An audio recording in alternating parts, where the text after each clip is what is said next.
በተመሳሳይ ክፍል ውስጥ ተመሳሳይ መምህር እያስተማራችሁ ለምንድነው አንዳንድ ተማሪዎች ያለምንም ጭንቀት ኤ ሲያመጡ ሌሎች ደግሞ ሌሊቱን ሙሉ ቢያጠኑም ውጤታቸው የማይሻሻለው? ልዩነቱ የተፈጥሮ ብልሃት ሳይሆን የዕለት ተዕለት ልምድ ነው። ብዙዎቻችን ጎበዝ ተማሪዎች በቀን 20 ሰዓት የሚያጠኑ ይመስለናል። እውነታው ግን ከዚህ ተቃራኒ ነው። ዛሬ የምነግራችሁ 5 ልማዶች እኔም ሆነ በዙሪያ ያሉ ተማሪዎች የትምህርት ሕይወታቸውን የቀየሩ ናቸው። እነዚህን ልማዶች ተግባራዊ ካደረጋችሁ ውጤታችሁ ብቻ ሳይሆን የመማር ፍላጎታችሁን ይጨምራል። በተለይ 5ኛ ላይ የምነግራችሁ ምስጢር ብዙዎቹ የምሳሳቱበት ግን ቁልፍ የሆነ ነጥብ ነው። ይህ ቪዲዮ ህይወታችሁን እንደሚቀይር እርግጠኛ ነኝ። ስለዚህ ቪዲዮውን እስከ መጨረሻ ተመልከቱ። ከነዚህ 5 ልማዶች ውስጥ ዛሬውኑ የምትጀምሩትን ኮሜንት ላይ ጻፉልኝ። ለዚህ ቻናል አዲስ ከሆናችሁ ደግሞ ሰብስክራይብ በማድረግ የቤተሰብ አባል መሆን ትችላላችሁ።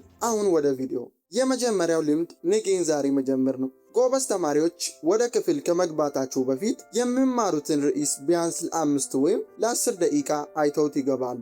ይህ ፕሪሪዲንግ ይባላል። አእምሯችን አዲስ መረጃን ለመቀበል ማሟሟቂያ ያስፈልጓል። ርዕሱን ቀድማችሁ ሲታዩት መምህሩ ክፍል ውስጥ ሲያብራራ አእምሮ ይህን ቦታ አውቃለሁ የሚል ምልክት ይሰጣችኋል። ማታ ከመተኛታችሁ በፊት ነገ የምትማራቸውን ርዕሶች ዝርዝር ለዩ። ዋና ዋና ርዕሶችን ወይም ሄዲንጎችን ማየት በቂ ነው። ሁለተኛው ልምድ መምህሩ የሚለውን ቃል በቃል መገልበጥ ሳይሆን መረዳት ነው። ብዙ ተማሪዎች እንደ ታይፒስት መምህሩ የሚለውን ሁሉ ይጽፋሉ። ጎበዝ ተማሪዎች መረጃውን በራሳቸው ቋንቋ ያሳጥሩታል። ዝም ብላችሁ ኖት ከምትወስዱ ይልቅ የኮርነል ማስታወሻ አያያዝ ዘዴን ተጠቀሙ።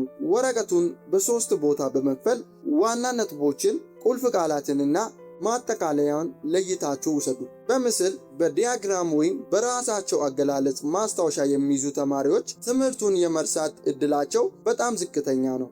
ሶስተኛ፣ ብዙ ሰዓት ማጥናት ማለት ብዙ ማወቅ እንዳልሆነ መረዳት ነው። አእምሮ ትኩረትን በከፍተኛ ደረጃ ጠብቆ የሚቆየው ለተወሰነ ደቂቃ ብቻ ነው። ጎበዝ ተማሪዎች በየ25 ወይም በየ50 ደቂቃ የግድ እረፍት ይወስዳሉ።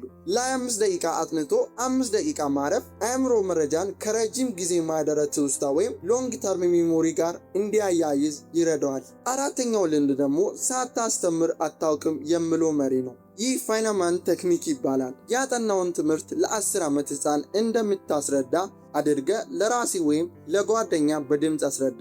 ትምህርቱን ስታብራራ ለምን ለምለው ጥያቄ መልስ ካጣ ወይም ከተንተባተብክ ያንን ክፍል ገና አልተረዳኸውም ማለት ነው። ማስተማር ትልቁ የመማሪያ መንገድ ነው። ይህ ስታደርግ ትምህርቱ በአእምሮ ውስጥ ሃርድ ድራይቭ ላይ እንደተቆለፈ ፋይል ይቆልፍበታል። የመጨረሻውና ብዙዎች ቸል የሚሉት ልምድ በቂ እንቅልፍ ማግኘት ነው።